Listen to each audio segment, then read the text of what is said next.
Hi, welcome to Money Confidence. I'm Crystal Oculi, the Chief Financial Strategist here at Confidence Wealth. And every week I try to bring a topic to you that is part of the discussion and something that I'm having conversations with my clients, and hopefully this will help you.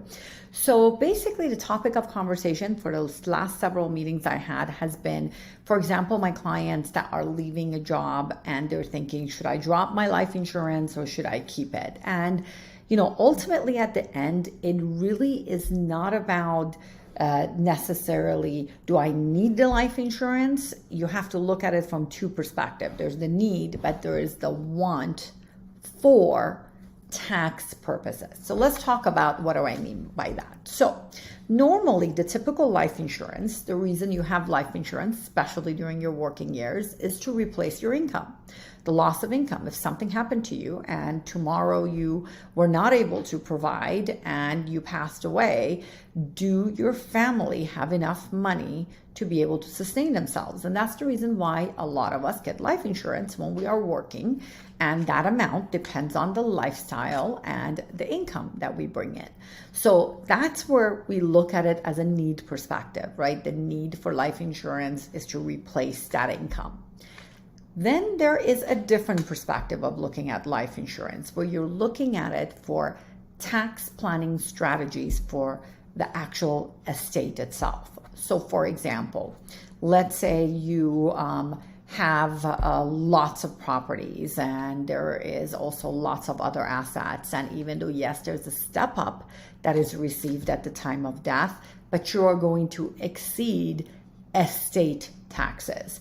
So if you all of a sudden run the numbers and it looks like your children may have to pay, let's just throw in some numbers, because I just did this recently for a client and we found out they would still have to, we looked at least based on their lifestyle and the expectation of inflation and how their assets will grow, there still will be enough going over the estate taxes that they would have to pay $3 to $4 million, the kids, just for the inheritance, just for estate taxes. So that was the cause of the conversation for that family, that they were going to keep their life insurance because the purpose for the life insurance was to pay for those taxes, because it is an investment when you're looking at it from that perspective. You add the premiums for the amount of years that you're going to put it in, the death benefit that's received, that's tax-free, and you can easily average how much am I averaging for the money I'm putting into that life insurance, that premium plus growth, what would it have been, right?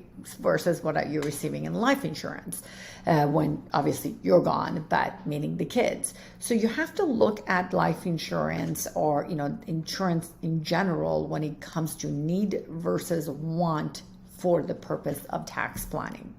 There are times that people use life insurance as a cash value instrument that they're building on in addition to the rest of their assets, just another way to invest. So again, there are multiple uses for life insurance.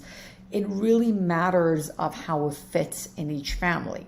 In some families, the need is definitely there, that it needs to be there because of the purpose of that replacement of income. And in some families, it's a matter of want because of, again, estate planning purposes and tax planning purposes. I'll give you another example where it can be extremely valuable. Let's say you have a family business, and this family business is something you want to pass on as a legacy to the kids. And this business is going to be worth a lot of money, and you want to make sure they can continue it on, and they need to be able to pay the taxes on it so they don't have to sell the business when they inherit it. Those types of things. There's also business strategies and business insurance planning that would be done to protect families when they are, passing that business generation after generation. One of the reasons that sometimes you do see many businesses don't make it to second generation, let alone third generation, is because there was no business exit strategies, there was no tax planning purposes done, and unfortunately it never made it through. So really, I want you to look at insurance planning a lot more in an advanced way. It's not just basic. For some families, it may be basic, but the purpose behind life insurance is not just basic. It's about protection of needs and protection of wants, right, for tax planning purposes. So it really is important to look at it from that perspective, because I know sometimes people just look at it as, do I really need life insurance? I have so much assets. Well, it's not about that, because if you look at the ultra wealthy has a lot of insurance. And why is it that they have a lot of life insurance?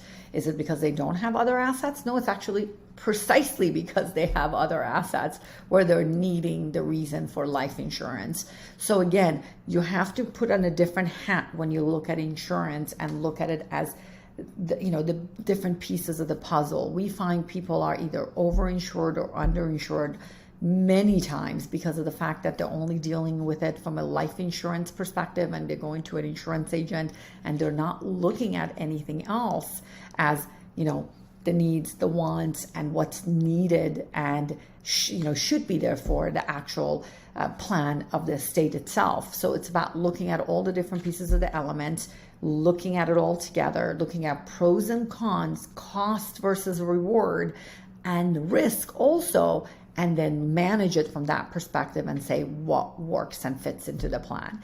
So if you've ever wondered, should I give up my insurance? Do I need more insurance? Do I have less insurance? This is where you want to get together with your team and reach out. That's the purpose why you have your team here, so they can take a look at it and see where everything falls into place and does it still make sense. And if you are friends and family of our clients and you're watching this and saying, Crystal, I never looked at it from that perspective, maybe this is a good time to get a second opinion, because think about your insurance as another piece of the puzzle of your financial picture, the foundational plan. That's it at this end. If there's anything else that you want me to discuss, please be sure to message me here and let me know. Have a great one. Until next week.